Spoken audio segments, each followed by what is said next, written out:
Hello? This is Steve Nielson. Hey, Steve Nielson. So, callers, we have Stephen Nielson, which is the current chairman of the Libertarian Party of Washington State.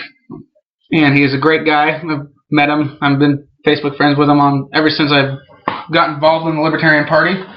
Yes. How you doing, He's Steve? one of my personal inspiration type guys. So, Stephen, what do you think about the refugee situation? Well, I think it's quite interesting how, first of all, everyone's talking about it, which is great because I don't have to listen to anybody talk about the damn Starbucks cup anymore. So let's just get that out of the way. People are finally talking about something that matters. What's interesting, and I made a public statement about this yesterday, is that in a nation, a conservative nation, a Christian nation, we don't seem to be acting very Christianly in that we should have a general spirit of goodwill towards individuals, but the conservative bias, if you will, is that it's open season on any Muslims, and we should be shooting these people if they come into our neighborhood. I have a problem with that. That's not the kind of country I want to live in. So first and foremost, when it comes to refugees, whether they're from Vietnam, Syria, Germany, Russia, we need to treat people like people, and that's one thing that we've stopped doing here in America. That's absolutely. I think a lot of people don't disagree with what you're saying. They just want it done in a responsible and a safe manner for the people who are already within the United States. And I don't see anything wrong with that. Right now, there's real serious questions on how these people are being vetted before they come into a nation that's hostile against us at this time. So I kind of understand some arguments. I don't agree with, that we should be shooting people who come across the borders if they're just because they're Syrian refugees. But I haven't seen a whole lot of that talk. But I have seen a lot of people say that they would like at least a pause until we can get a better understanding of who's coming in. Well, I don't think that the Syrian government is being hostile towards the United States. I believe that's ISIS. A lot of people. And the refugees are from Syria. A lot of people in that region are hostile against the United States. They don't like us because we fuck with everybody. That's right, and that's why I'm saying that people are hostile against us. There's serious, credible threat to some of these people that could be posing as refugees coming in, and I think people just want assurances that these people are being checked out safely. I mean, but we have to understand that we don't even have assurances that our neighbor in our own neighborhood, born, raised, blue-blooded, red-blooded American, isn't going to build a bomb in his shed and blow up the local diner. We don't have those assurances. We have to have faith in our fellow man that they're going to do good. Now, some can say that, Muslim extremists are going to do bad things. Well, there are extremists already in America, whether they're lone wolves, whether they are, right-wing radicals or left-wing radicals, these groups that used to go, eco-terrorists, several years back was the big thing. There's never going to be an assurance. There's never going to be that assurance, and you can never have that assurance unless you're living under extreme authoritarian statist control. Thank you.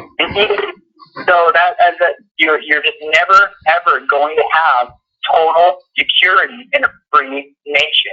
You have to have faith in your fellow man. That is such a perfect statement right there. Like, I couldn't have said it better myself. Literally, I'm not very good at words. So we just let everybody come in, or I mean, Did we let everybody come into America? Yeah, I mean, I am absolutely in favor of open borders around the world. I think that what we have is we have imaginary lines on a map. I think that there is a breakdown in the structure of society in a global market, and it's done so to impact corporatism in this country and throughout the world. And what we see coming home is actually the blowback that we hear, but it's a term that I'm using more and more. It's corporate warfare. We are in this perpetual state of war because it's lucrative. I had worked for almost a decade for the military-industrial complex and worked on military contracts, and I know the amount of money that is made by companies like Boeing and Lockheed Martin. Lockheed Martin, who built their entire company portfolio based on nation building and defense and setting up all aspects of a government because it's lucrative. They get a lot of money. There's a lot of money in corporate warfare. So there are people who are benefiting from this, and it is that corporate element. The people who are not benefiting is the men, women, and children who are left trying to scrape by a life. So when we bomb the crap out of their homes, what are they to do with their families? And yeah, they're going to be pissed, and they're going to want revenge. But you know what? If they come here, or if they come anywhere in the world, and they see that it's not like that the normal average person isn't like that, then you have more hope of changing their heart than you do by forcing them to stay underneath the bombs and the guns and the threat of death. Excellent. I don't even know how to follow that up, really. So what do we do for these people that need these resurgences? I mean, you've got 32 states now that want to pause or stop this from happening altogether, and that's some people are arguing that's the majority of the states, and the president should do something. What do we do for these people? I mean, because we have to try to satisfy everybody. So how do we? Right. So we already have a refugee plan, and what happens is they identify based off of whatever system of counting they have, which regions they will allow refugees to come from. And they've allocated actually a lesser amount this year in that 10,000 Syrian refugees number than we did, a few years back. But one way or the other, are we going to stop refugees in general? Are we going to stop America as an asylum, a political asylum country? I don't think that we are.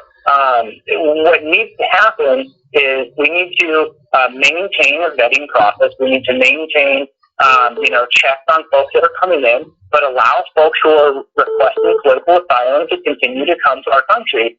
If that is, if that's the will of, our country, the type of country that we want to be, a goodwill nation.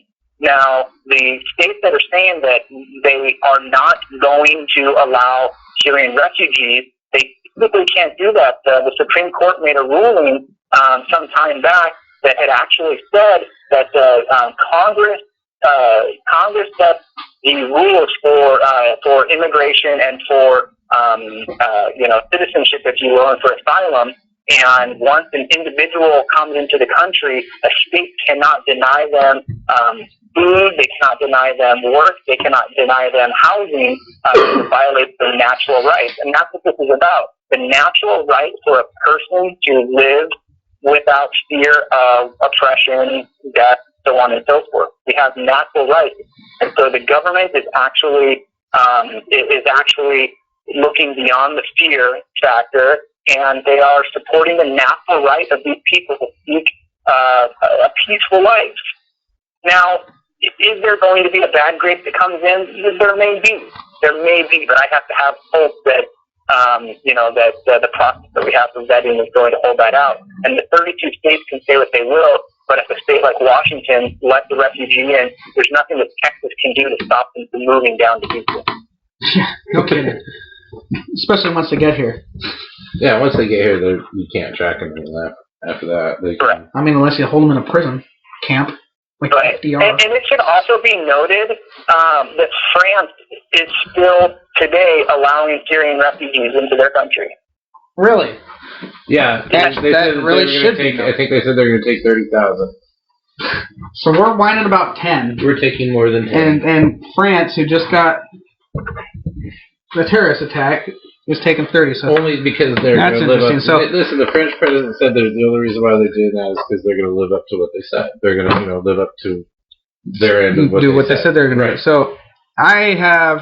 This is on a totally different subject. Them completely. This is on a totally different subject since I have Stephen on the phone and we don't have that much time with him. A lot of times when I tag Stephen into conversations, it has to do with, what are we going to do about the roads? Who would build the roads under your libertarian government? And a lot of times I say, if we didn't have government around telling us what we could and couldn't do, we wouldn't even need roads at this point. And then I go ahead and I tag in Stephen Nielson because he's basically a rocket scientist. Isn't that what you are? Yes, you're a rocket scientist. It's not like you're like a rocket scientist. You are a rocket scientist. So explain that to the people, how that is a true statement. That's my degree. I'm an astronautical engineer by degree and practicing quality engineer. I've worked on human space flight, nuclear missiles, military satellites. So a little bit of dabbling, a little bit of rocket science from time to time. So how is it that we wouldn't need roads if government wasn't involved? When I tag you in a conversation, and I do it often, fairly often, say that to the listeners really quick. I have a question too. All right. So to keep it brief and without getting too technical, there are very simple designs for flying vehicles. I actually have designed what I call the Vimana, which is a gyroscope stabilized jet powered motorcycle that is would be a couple $100,000 to build and buy, prototype, but the design is sound. There are government regulations that would restrict the fair use of this technology. There are several individuals, that have created fan type hovering helicopters that aren't able to be used. There's regulations on ultralight aircraft that can take off in less than 50 feet of runway. That you can't fly over roadways or over populated areas. So being able to travel from point A to point B via the air is so heavily regulated. They will take your livelihood if you were to violate these air traffic restrictions. That they make it illegal, and not only that, they suppress the technology. If anybody wants to do research the Williams X-Jet, the WASP, the aerial space platform. I think it's called the Williams X-Jet. You can find it in the 1970s. The government created this technology and research that they classified because the engine was then used for cruise missiles. But we had the technology 40 years ago to fly at 10,000 between 0 and 10,000 feet at 60 miles an hour, single point, just basically riding a jet engine. Not fuel efficient, but the technology exists. And with that kind of technology, you don't need roads. There you go. There you go, folks. That's why you don't need roads. So that answers the question. Who would build the roads in a libertarian society? We wouldn't need them at this point in human history. That's a beautiful answer, though, too. Wasn't that just great? Yeah, that's great. How are you going to argue with a rocket scientist? I mean, you better come at me with some higher education than the rocket scientist if I even want to consider your answer to be valid. There you go. Stephen, one of the most interesting arguments that I've heard from folks who just are I don't know, they just have statism bred into them. They said, well, what are you going to do when the traffic gets so bad, when you're flying around? I said, go higher. Or lower. Or lower. If you look at the Jetsons, they're floating around in these lanes in the air, and everybody's in traffic or just up. No, just go up. Go up. There are no roads. There's no traffic jam. You just go in the open space. So people need to start thinking outside of the box a little bit, and definitely outside of the road. Exactly. Don't color in the lines. Right. Lines are put there by statists. Hey, since we got you on the line, do you know if there's going to be a Libertarian candidate for governor in this next election? Besides you? Well, there definitely should be a Libertarian candidate for governor, and I'll tell you why.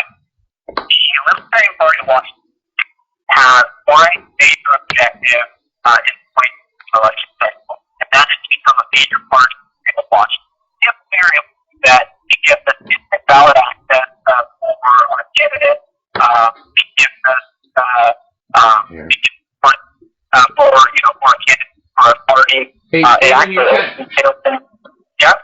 you're cutting out really, really bad. I don't know if it's our end or your end. We're having no. It's probably me. Oh, there we go. It's back now. We didn't hear a lot of what you just said about, I asked you if the Libertarian Party was going to have a governor. I know what he said. Yeah, but can you repeat that for us? I'm being censored by the government.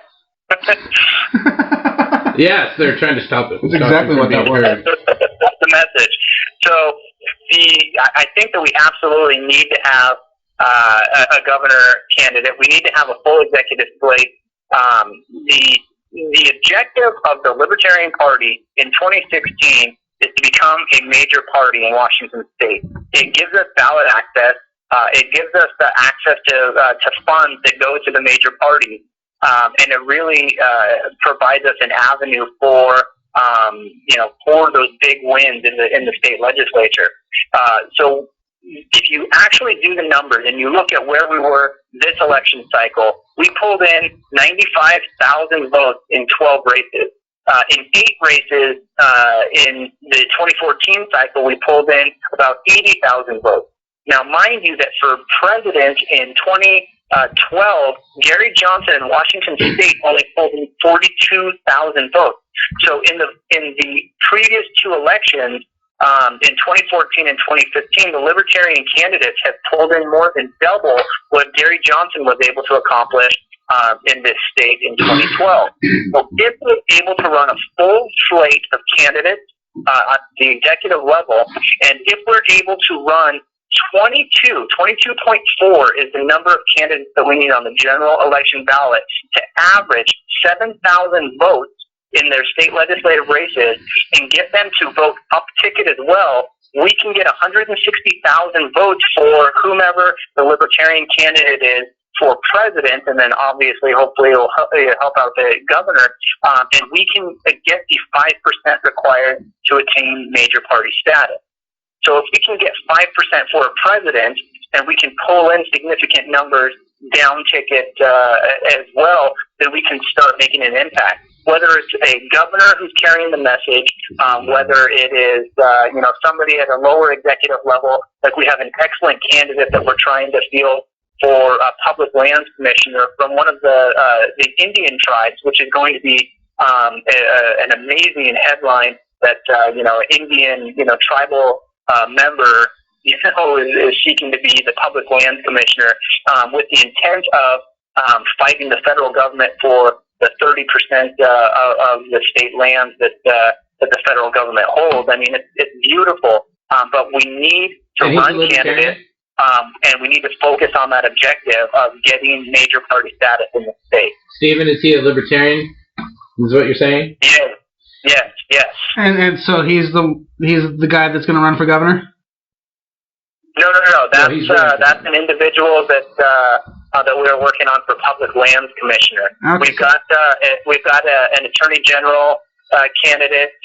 We've got a lieutenant governor, potential governor candidate, and we've got about 54 state representative candidates that have pledged, and we're trying to get those commitments and announcements and get their party or get their campaign set up. Do you have anybody running for the seat in the 19th?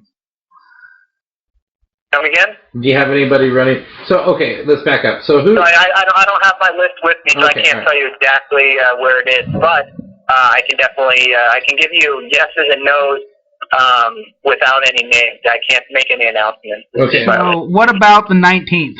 No, governor. Oh, for governor. No, what about you for governor? Are you going to run for governor? I'm not making any announcements at this time.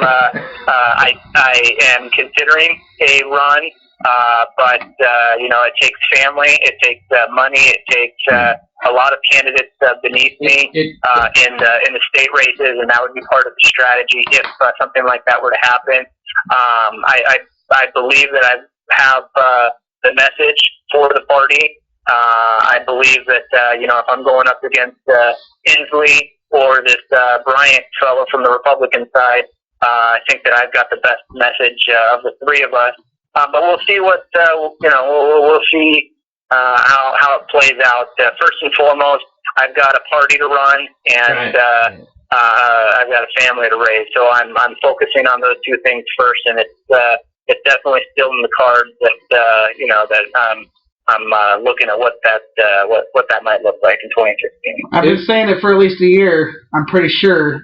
Right. Well, I'm just kind of curious now. If it doesn't work out that we don't get a Libertarian candidate for governor, do we just pick from the best candidate that's running? I mean, somebody will file under a Libertarian for governor. I mean, if it's not Stephen. If it's not somebody. So there'll be a Libertarian at least on the ticket. I mean, I'll do it if nobody else does. One thing that we need to understand is that Washington State has really screwed up the election process. First and foremost, they took away political party affiliation, and now everybody prefers a certain party. We've become a blanket primary state, which is tough, but we're trying to use it to our advantage and where we can across the state, get head-to-head races. That's great. But in races like for governor, where there are 14 people who will decide to run, we also, with that top two, if you do not finish in the top two, you don't get to the general election. So any candidate for governor is from the Libertarian Party is live or die in the general election, and we have to have an electoral strategy that sees us through the August primary, and that doesn't happen unless we get 50 to 100 legislative candidates on the ballot.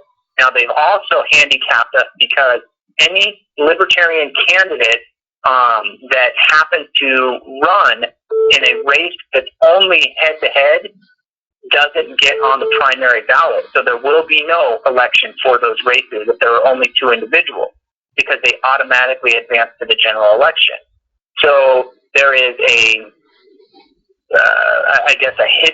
hidden election that happens. And so what they've done is they basically made it very difficult for up-ticket voting or down-ticket voting, because they've taken candidates off of the primary ballot, and then if you don't win, you don't get onto the general ballot. So they've made the math very, very difficult for our party in the primary, which is why we need to get that 5% for our presidential candidate this year, so we can start impacting some change.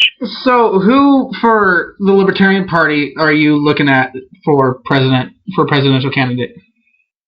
Well, of course, I cannot openly endorse any candidate. I really wish that Gary Johnson would make a decision about whether or not he's running. I think that would definitely heal a lot of wounds in the party.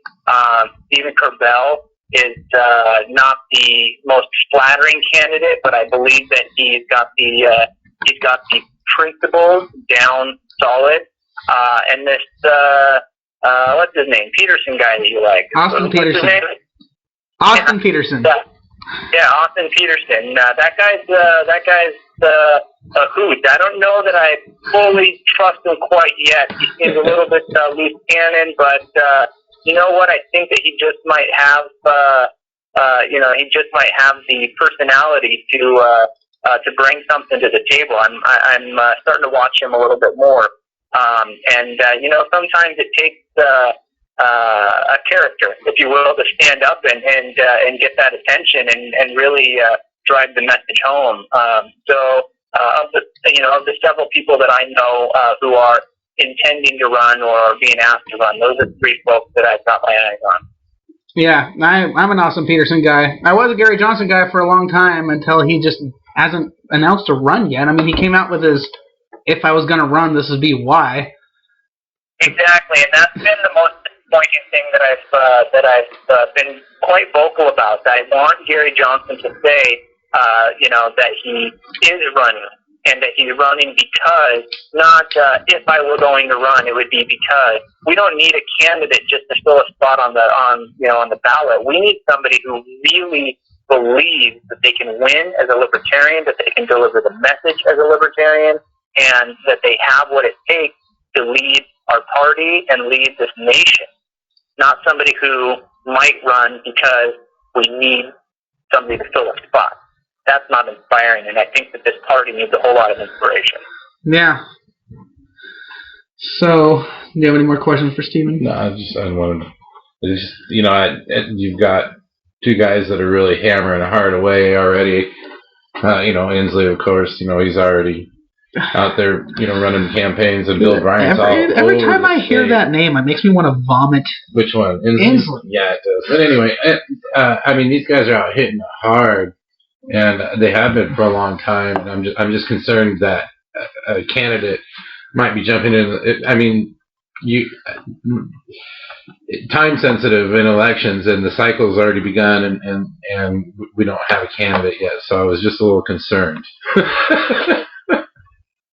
Right. It is all about timing. It's also about strategy. We're building the farm team. Any libertarian candidate for governor needs to be able to raise on the order of $10 to $20 million in the state. We'd be lucky if a presidential libertarian candidate can run that kind of money, because the nature of the election. If I were to run as governor, my goal would be to get as many down-ticket candidates elected as possible and carry the message for the Libertarian Party to strengthen us going into the general election so that the objectives of the Libertarian Party are met, that we become a major party we gain major party status, and that legislative candidates across the state can win in 2016. I think that is the objective, because without $10 million in a primary race, there isn't a huge chance that we beat the top two. But we can make headlines. We can affect down-ticket candidates.